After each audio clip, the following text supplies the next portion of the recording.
Assalamualaikum warahmatullahi wabarakatuh. Nama saya Ain Devi Saya Safira Nurhini dan teman saya Yuni akan menjelaskan tentang aset tetap. Oke, langsung saja. Yang pertama, pengertian aset tetap.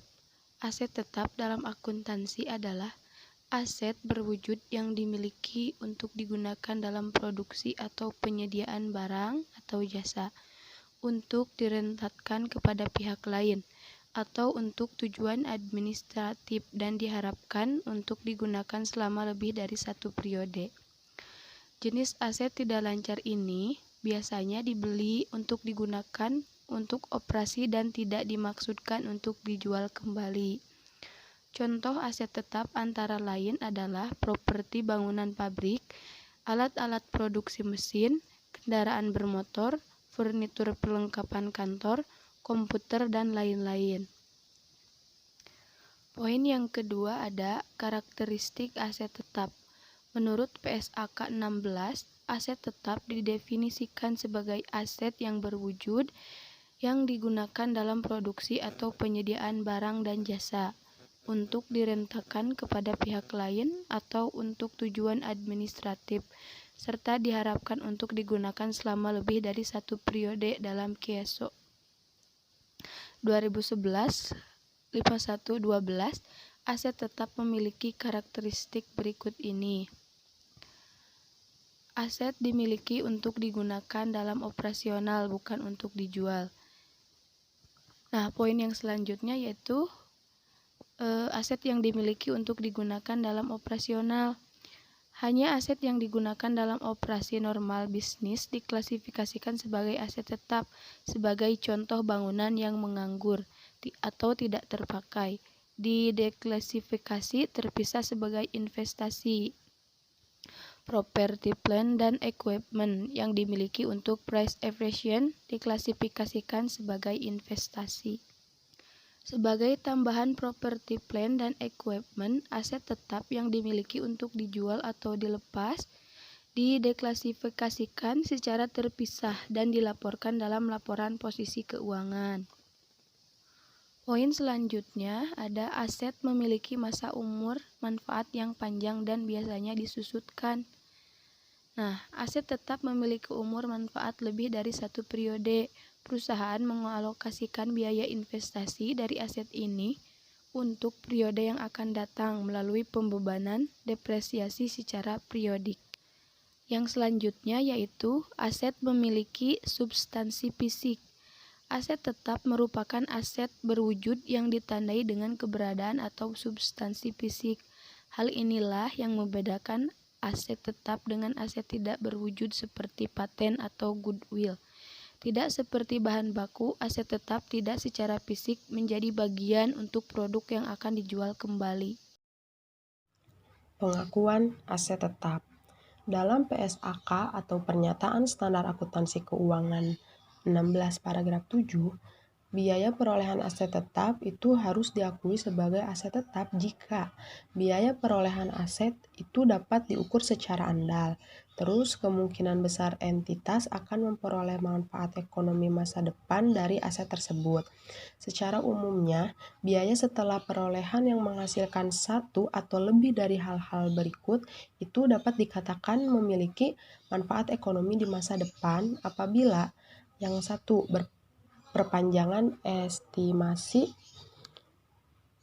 masa manfaat aset, yang kedua ada peningkatan kapasitas, terus yang ketiga ada perbaikan kualitas output secara substansial, dan yang terakhir ada penurunan biaya operasi yang dinilai sebelumnya secara substansial. Nah, sesuai dengan prinsip pengakuan tersebut, entitas tidak boleh mengakui biaya perawatan sehari-hari aset tetap sebagai bagian dari aset yang bersangkutan. Biaya-biaya ini itu diakui dalam laba rugi saat terjadinya biaya perawatan sehari-hari, terutama yang terdiri atas biaya tenaga kerja dan bahan habis pakai. Termasuk di dalamnya suku cadang kecil. Pengeluaran untuk hal tersebut itu sering disebut dengan biaya pemeliharaan dan perbaikan aset tetap. Terkecuali jika pengeluaran tersebut merupakan pengeluaran yang signifikan secara yang mengakibatkan entitas memperoleh manfaat ekonomi masa depan.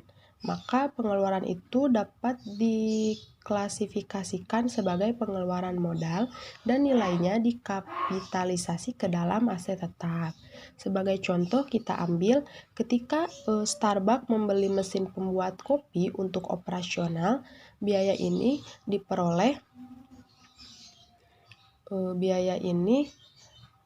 dilaporkan sebagai aset tetap karena mesin itu dapat diukur dengan andal dan memiliki manfaat ekonomi di masa depan. Namun, ketika Starbucks melakukan perbaikan rutin pada mesin pembuatan kopi, pengeluaran ini dibebankan menjadi beban tahun berjalan pada laporan laba rugi komprehensif dan bukan dikapitalisasi ke aset tetap. Karena pengeluaran ini hanya memberikan manfaat ekonomi untuk periode berjalan. Aset tetap juga dapat diperoleh untuk alasan keamanan atau lingkungan. Perolehan aset tetap semacam itu, walaupun tidak secara langsung meningkatkan manfaat ekonomi di masa depan dari suatu aset tetap yang ada, mungkin diperoleh bagi entitas untuk memperoleh manfaat ekonomi masa depan dari aset lain yang terkait. Dalam keadaan ini, perolehan aset tetap semacam itu memenuhi kualifikasi untuk diakui sebagai aset, karena aset tersebut memungkinkan entitas memperoleh manfaat ekonomi masa depan yang lebih besar dari aset-aset terkait dibandingkan dengan manfaat ekonomi yang dihasilkan seandainya aset tersebut tidak diperoleh.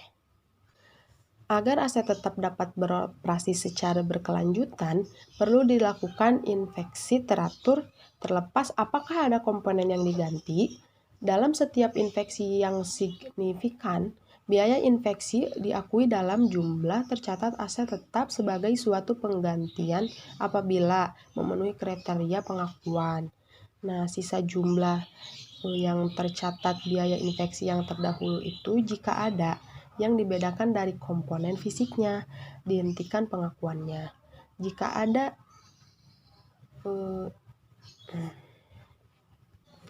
hal ini terjadi terlepas apakah biaya inspeksi terdahulu teridentifikasi dalam transaksi perolehan atau konstruksi aset tetap tersebut. Jika diperoleh atau jika diperlukan, estimasi biaya inspeksi sejenis yang akan dilakukan di masa depan itu dapat digunakan sebagai indikasi biaya inspeksi saat aset tersebut diperoleh atau dibangun. Terus ada dasar pengukuran. Suatu aset tetap itu yang memenuhi kualifikasi untuk diakui sebagai aset pada awalnya harus diukur sebesar biaya perolehan. Lebih lanjut lagi, sudah dijelaskan dalam PSAK 16 paragraf 10, yaitu biaya perolehan tersebut termasuk biaya awal untuk memperoleh atau mengkonstruksi aset tetap dan biaya-biaya selanjutnya yang timbul untuk menambah, mengganti, atau memperbaikinya. Nah, rincian yang lebih jelas itu diungkapkan dalam PSAK 16 paragraf 16 yang mengklasifikasikan komponen-komponen yang masuk ke dalam biaya perolehan aset tetap. Biaya restorasi lokasi aset atau decommissioning cost yang diprediksi akan terjadi pada akhir masa manfaat aset itu diperlukan sebagai bagian dari kos aset tetap. Dengan demikian, kos aset tetap adalah mencangkup kos perolehan aset tetap ditambah dengan decommissioning cost dan dismantling cost. Rekening lawan dari decommissioning cost adalah rekening utang masyarakat. Rekening utang bersyarat. Contoh implementasi decommissioning cost itu misalnya dalam rangka memenuhi ketentuan perizinan pemerintah dalam pengadaan aset tetap. Perusahaan itu diwajibkan pada akhir masa pakai aktiva tetap, perusahaan harus membongkar aktiva tetap, pembersihan lokasi, penempatan aktiva tetap, dan mengembalikan tanah seperti keadaan semula.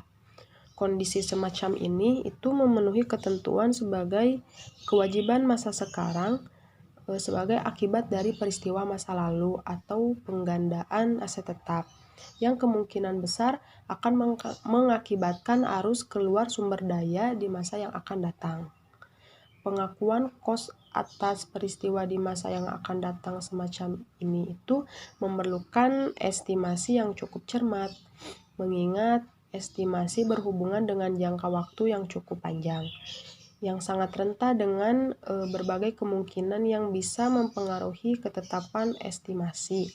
Paling tidak bisa sangat dipengaruhi oleh evolusi atau bahkan revolusi perubahan teknologi yang kemungkinan besar itu akan mempengaruhi realisasi decommissioning dan dismantling cost. Untuk mengatasi kerumitan estimasi, IAS 37 itu telah memberikan arahan teknis dengan menyatakan bahwa estimasi yang terbaik itu adalah dengan cara mengukur dengan tepat decommissioning dan dismantling cost pada akhir masa kegunaan aset tetap. Kemudian mengukurnya dengan nilai sekarang. Selanjutnya, present value dari kedua unsur cost tersebut itu dimasukkan sebagai bagian dari cost perolehan aset tetap. Meskipun telah disediakan arahan teknis semacam ini, kesulitan dalam praktik tetap akan terjadi karena yang menjadi persoalan utama adalah pada teknis pengukuran secara tepat prediksi potensi cost yang akan terjadi pada akhir umur ekonomi aset tetap, bukan pada bagian mengukur nilai sekarang dari kedua unsur cost tersebut. Dari kacamata USGAAP, masalah berat seperti ini barangkali yang membuat USGAAP tidak mengatur standar tentang unsur biaya semacam ini. Perlu dipahami juga bahwa dismantling cost, legal cost atau constructive obligation yang merupakan bagian dari cost perolehan aset tetap itu tidak diperkenakan untuk diperluas sampai dengan cost operasional aset tetap di waktu yang akan datang. Mengingat cost operasional di waktu yang akan datang tidak memenuhi kriteria sebagai kewajiban masa sekarang.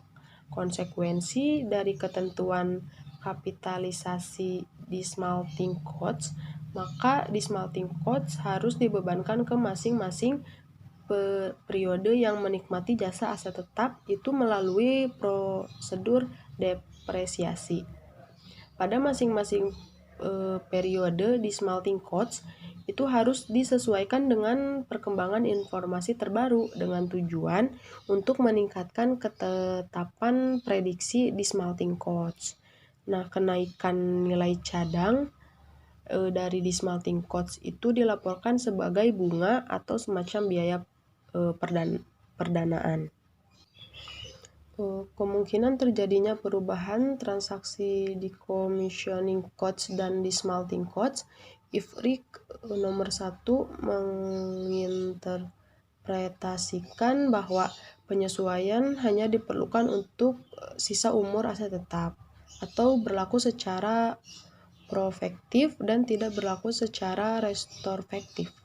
Di Indonesia sendiri, hal ini sudah diatur dalam ISAK 9 yang menyatakan bahwa perubahan biaya penonaktifan yang muncul dari perubahan estimasi dan tarif diskonto harus disesuaikan dengan biaya perolehan aset pada periode berjalan secara prospektif, atau jika aset tersebut diperhitungkan maka menggunakan modal revaluasi. Perubahan tersebut itu harus diperhitungkan sebagai revaluasi surplus. Dan perubahan biaya penonaktifan yang muncul akibat berjalannya waktu diskonto harus diperhitungkan sebagai biaya perdanaan. Inilah salah satu perbedaan antara USGAAP dan IFRS. Karena USGAAP berbasis cost historis, maka dismantling dan decommissioning cost tidak diakui. Utang bersyarat yang selama ini diakomodasi oleh USGAAP adalah bukan untuk konteks semacam ini, misalnya hutang hadiah, hutang garansi, atau utang karena adanya tuntutan hukum pihak ketiga, yang jumlah nominalnya relatif lebih mudah pengukurannya. Hambatan yang akan dihadapi pada saat IFRS diterapkan adalah pada penaksiran atau pengukuran dismalting cost dan taksiran cost lain yang akan timbul pada aset tetap dihentikan pemanfaatannya. Namun demikian, IFRIC atau IFRIC nomor 1 telah memberikan solusi yang tepat untuk mengatasi hambatan ini. Ketika entitas membeli aset tetap dengan diskon pembelian, maka entitas dapat menggunakan dua pendekatan untuk melaporkan diskon pembelian dan aset tetap, yaitu 1. Dengan cara mengurangi nilai aset tetap tanpa memperhatikan apakah diskon tersebut diambil atau tidak diambil, disajikan pada nilai netonya. Alasannya untuk pendekatan ini adalah asumsi bahwa biaya real aset adalah harga dari kas atau setara kas atas aset tersebut. Apabila diskon tidak diambil, maka diskon tersebut dianggap sebagai kerugian tahun berjalan. Yang kedua, tidak mengurangi nilai aset. Aset disajikan pada nilai bruto. Alasan untuk pendekatan ini adalah kegagalan untuk mengambil diskon tidak harus selalu dianggap kerugian. Ketentuan mungkin tidak menguntungkan atau mungkin tidak bijaksana bagi perusahaan untuk mengambil diskon. Pada praktik bisnis saat ini, kedua pendekatan tersebut itu digunakan. Meskipun pendekatan pada nomor 1 lebih baik untuk digunakan karena menyajikan nilai aset pada nilai wajarnya. Perusahaan seringkali membeli aset tetap dengan kontrak kredit jangka panjang, terus menggunakan wesel, utang hipotek, obligasi, atau obligasi peralatan. Untuk merefleksikan biaya yang benar, perusahaan mencatat aset yang dibeli dengan kontrak kredit jangka panjang setara dengan nilai tunai yang diakui pada saat terjadinya. Jika pembayaran suatu aset ditangguhkan hingga melampaui jangka waktu kredit normal, perbedaan antara nilai tunai dengan pembayaran total diakui sebagai beban bunga selama periode kredit kecuali dikapitalisasi sesuai dengan PSAK 26 Revisi 2008 tentang biaya pinjaman. Selanjutnya ada model biaya. Menurut PSAK 16 paragraf 30, model biaya suatu aset tetap itu dicatat sebesar biaya perolehan terus dikurangi akumulasi penyusutan dan akumulasi rugi penurunan nilai aset. Akuntansi untuk penyusutan. PSAK 16 mensyaratkan bahwa setiap bagian dari aset tetap yang dimiliki, biaya perolehan cukup signifikan terhadap total biaya perolehan seluruh aset dan masa manfaat atau pola penggunaan berbeda disusutkan secara terpisah. Sebagai contohnya, ada sebuah bangunan dengan masa manfaat 50 tahun dan eskalator di dalamnya dengan masa manfaat itu 10 tahun disusutkan secara terpisah. Menurut PSAK 16, penyusutan aset yang dapat disusutkan mulai pada saat aset tersebut siap untuk digunakan dan bahwa penyusutan tersebut dihentikan hanya pada saat aset itu diklasifikasikan sebagai dimiliki atau dijual. Dengan demikian, penyusutan tidak dihentikan apabila suatu aset tidak sedang digunakan atau tidak lagi digunakan, kecuali jika aset itu telah sepenuhnya disusutkan. Namun apabila metode penyusutan yang digunakan adalah seperti unit of production metode, maka beban penyusutan menjadi 0 bila tidak ada produksi. Penyusutan didefinisikan dalam PSAK 16 sebagai alokasi sistematis jumlah yang dapat disusutkan dari suatu aset sepanjang masa manfaatnya. Dengan demikian, dalam menentukan beban penyusutan, ada 3 faktor yang harus dipertimbangkan. Yang pertama, ada jumlah yang dapat disusutkan. Yang kedua, ada estimasi umur manfaat. Dan yang terakhir, ada metode alokasi.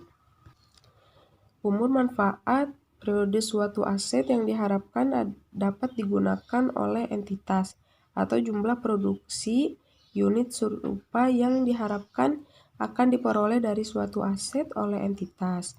Manfaat ekonomi masa depan melekat pada aset yang dikonsumsi oleh entitas, terutama melalui penggunaan aset itu sendiri. Namun, beberapa faktor lain seperti keusangan teknis, keusangan komersial, dan keusangan selama aset tersebut tidak terpakai, sering mengakibatkan menurunnya manfaat ekonomi yang dapat diperoleh dari aset tersebut. Umur manfaat aset ditentukan berdasarkan kegunaan yang diharapkan oleh entitas. Kebijakan manajemen aset suatu entitas dapat meliputi pelepasan aset yang bersangkutan setelah jangka waktu tertentu atau setelah pemanfaatan sejumlah proporsi tertentu dari manfaat ekonomi masa depan yang melekat pada aset. Oleh karena itu, umur manfaat dari suatu aset dapat lebih pendek dari umur manfaat dari aset tersebut. Estimasi umur manfaat suatu aset merupakan hal yang membutuhkan pertimbangan berdasarkan pengalaman entitas terhadap aset yang serupa. Metode penyusutan yang digunakan mencerminkan ekspektasi pada pola konsumsi manfaat ekonomi masa depan dari aset oleh entitas. Berbagai metode penyusutan dapat digunakan untuk mengalokasikan jumlah yang disusutkan secara sistematis dari suatu aset selama umur manfaatnya. Metode tersebut antara lain, yang pertama ada metode garis lurus. Metode garis lurus menghasilkan pembebanan yang tetap selama umur manfaat aset jika nilai residunya tidak berubah. Terus yang kedua ada metode saldo menurun. Metode saldo menurun itu menghasilkan pembebanan yang menurun selama umur manfaat aset. Dan yang ketiga ada metode jumlah unit. Metode jumlah unit menghasilkan pembebanan berdasarkan pada penggunaan atau output yang diharapkan dari suatu aset.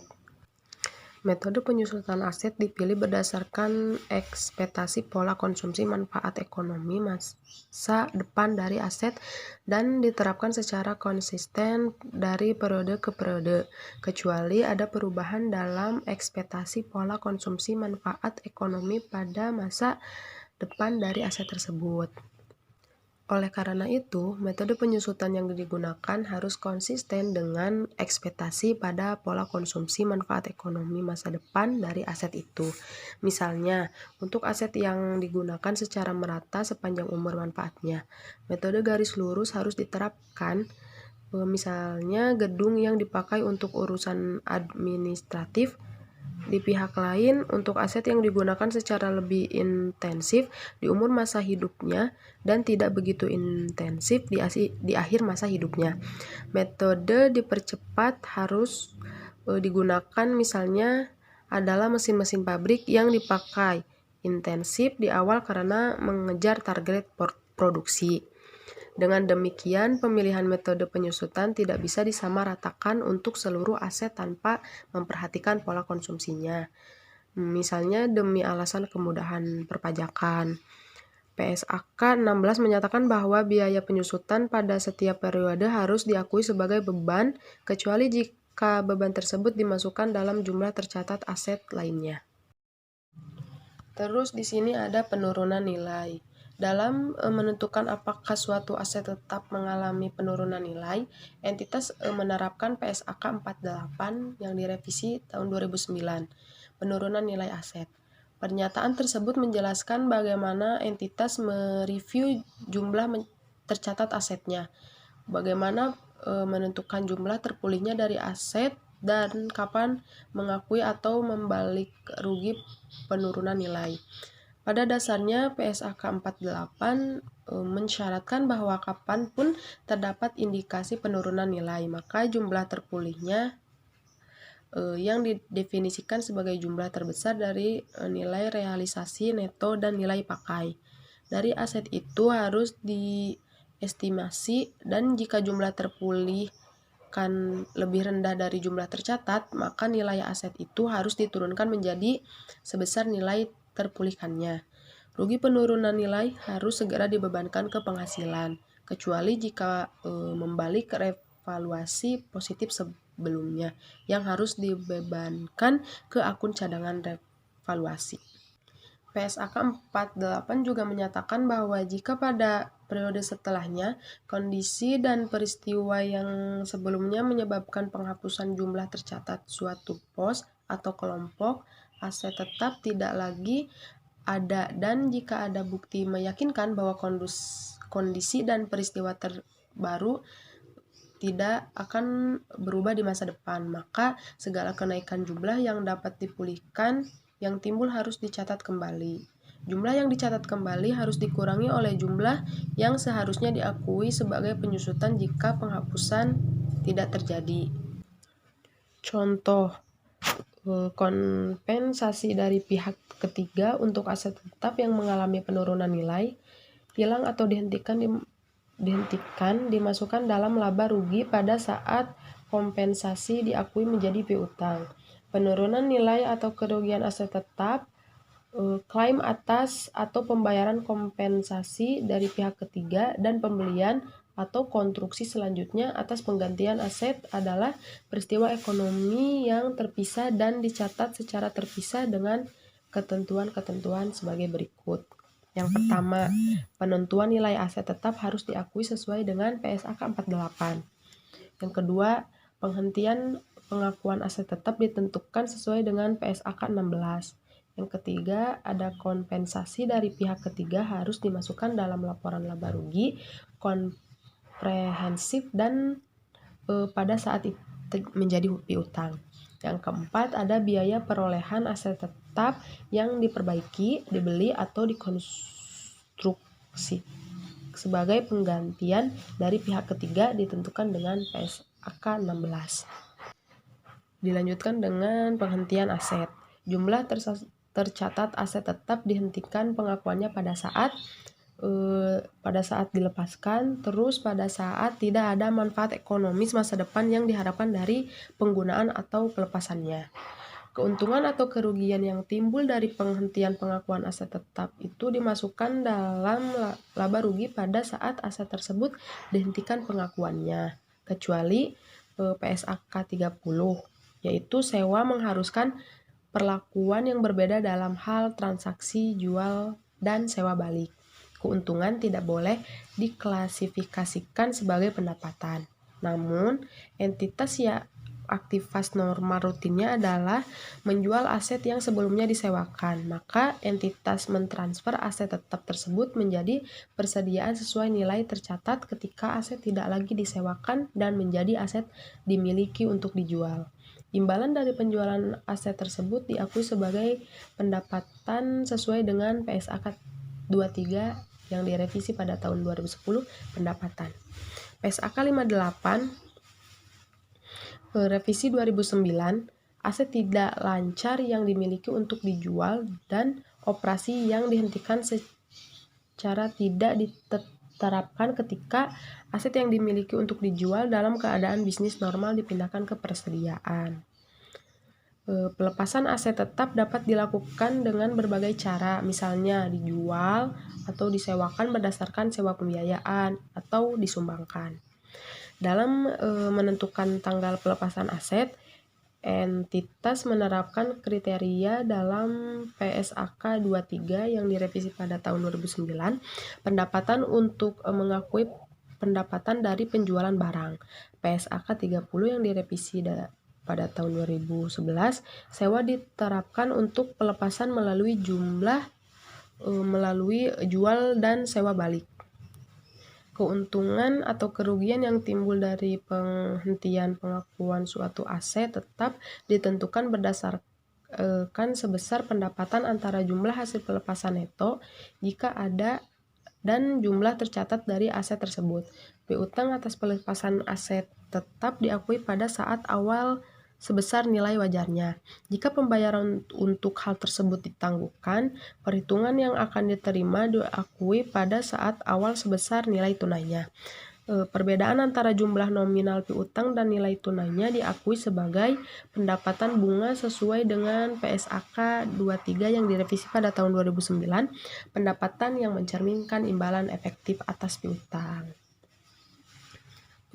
Materi akan dilanjutkan oleh Yuni. Selain mekanisme lain, Metode evaluasi juga digunakan sebagai metode perhitungan aset tetap. Ini diputuskan guna tersajinya aset tetap yang sesuai dengan nilai wajar atau harga pasar yang andal. Namun, metode biaya perolehan juga masih digunakan dengan mempertimbangkan nilai wajar aset tetap yang juga dinilai secara teratur. Contoh aset tetap itu sendiri antara lain seperti bangunan, pabrik, alat-alat produksi, mesin, kendaraan bermotor, perlengkapan kantor, komputer, dan lain-lain. Dalam PSAK 16 paragraf 7, biaya perolehan aset tetap harus diakui sebagai aset jika kemungkinan besar entitas akan memperoleh manfaat ekonomi masa depan dari aset tersebut. Apabila yang ke-1 yaitu perpanjangan estimasi masa manfaat aset, yang kedua peningkatan kapasitas, yang ketiga perbaikan kualitas keluaran atau output secara substansial. Yang keempat, penurunan biaya operasi yang dinilai sebelumnya secara substansial. Poin kedua dari dalam PSAK 16 paragraf 7 ini yaitu biaya perolehan aset tersebut dapat diukur secara andal. Jadi, sesuai dengan prinsip pengakuan tersebut, PSAK 16 paragraf 12 pun menyatakan entitas tidak boleh mengakui biaya perawatan sehari-hari aset tetap sebagai bagian dari aset bersangkutan. Biaya perawatan tersebut terutama atas biaya tenaga kerja dan bahan habis pakai atau consumables, termasuk di dalamnya suku cadangan kecil.